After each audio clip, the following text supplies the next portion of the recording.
friends, did you know that you can adjust the height of your stitch just by adjusting how you yarn over before and during the stitch that you're making? So in this little swatch that I have here, I have a whole different line of stitches. So in this first stitch, this really short one, this is my slip stitch. This here in the next is my single crochet. Then we have a half double crochet, a double crochet, a half treble crochet, a treble crochet, a half quad crochet, and then all the way here at the end we have that quad crochet. And you can actually make stitches as tall as you want. It's just about how you yarn over. So I'm going to show you that right now. So using this little foundation chain that I have already made, we're going to make that same little triangle. So we're going to start with the slip stitch. So we don't need to add any height here because it's just a slip stitch. So we're going to go into that same stitches joint. We'll draw up those 2 loops on the hook, but instead of yarning over for a slip stitch, we're going to take that second loop and pull it through the first loop. And that is our slip stitch worked.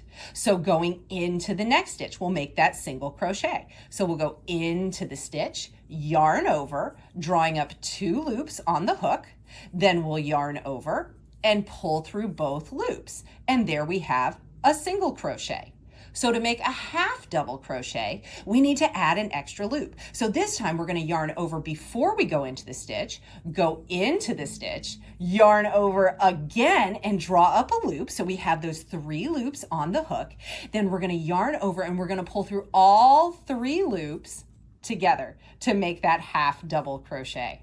Then from here, we'll take that yarn, we'll yarn over to add that extra loop, we'll go into the stitch, yarn over again, draw up the loop. So we have those 3 loops on the hook, just like we did with the half, but this time we're going to do a half double. So we'll yarn over and pull through the first 2, then we'll yarn over again and pull through those second 2 loops. And that gives us our double crochet there. Next, we'll do a half treble. So to make a treble, we need to yarn over twice. So wrap your yarn twice around your hook before you go into the stitch. Then you're going to go into that stitch. You're going to yarn over and draw up a loop. So you have 4 loops on your hook. So the first part, I'm going to yarn over and pull through those first 2, just like I would with a double crochet. Now, because I'm making a half treble, I'm going to make what is kind of like the half double crochet right here in this second part. So I'm going to yarn over and I'm going to pull through all 3 loops. So you can see how it's just a little bit taller than that double crochet. So now we'll do the full treble. So we're going to wrap that yarn twice, so twice around the hook. We'll go into the stitch, yarn over and draw up that loop. So we've got those 4 on the hook.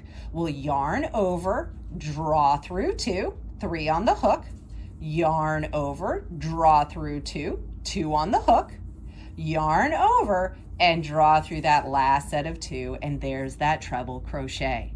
So now moving on to that half quad crochet, we're going to yarn over 3 times. So we'll go into the stitch after putting those 3 wraps around our hook.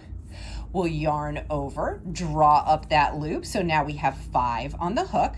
So because this is a half, we'll start with the first part. We'll yarn over and pull through those first 2. We'll yarn over, pull through the second 2. Now you'll see that you have 3 remaining, and because this is a half, we'll yarn over and pull through all 3 to make that half quad crochet. So we can see that there at the end. It's just a little bit taller than that treble. So I'm going to show you one more here, but you could continue in this manner for as tall as you wanted to make the stitch. So all I'm going to do to make that quad is I'm going to wrap 3 times. So there we go. I've got my working yarn on the hook, and then I've got my 3 wraps. I'm going to go right into that next stitch. I'm going to yarn over and draw up that loop. So I have my 5 loops on the hook. So this time I'll yarn over, draw through 2, yarn over, draw through 2 again, yarn over, draw through 2 a third time. And here's where that quad comes from, because we're going to yarn over and draw through 2 that 4th time. And there we go. That same little wedge shape that we started with, made with using all different stitch heights. So again, if you wanted to continue going, you could just keep wrapping the hook. If you wanted to go farther, you just wrap 4 times and make the stitch as tall as you want. You can do some really fun things with them. Like when we did that Jacob's ladder where we wove the chains, you can actually use tall stitches to do that exact same thing. But that's for another tutorial. I hope this helped you guys. Have a great day. Try it out. Let me know how it goes. Bye.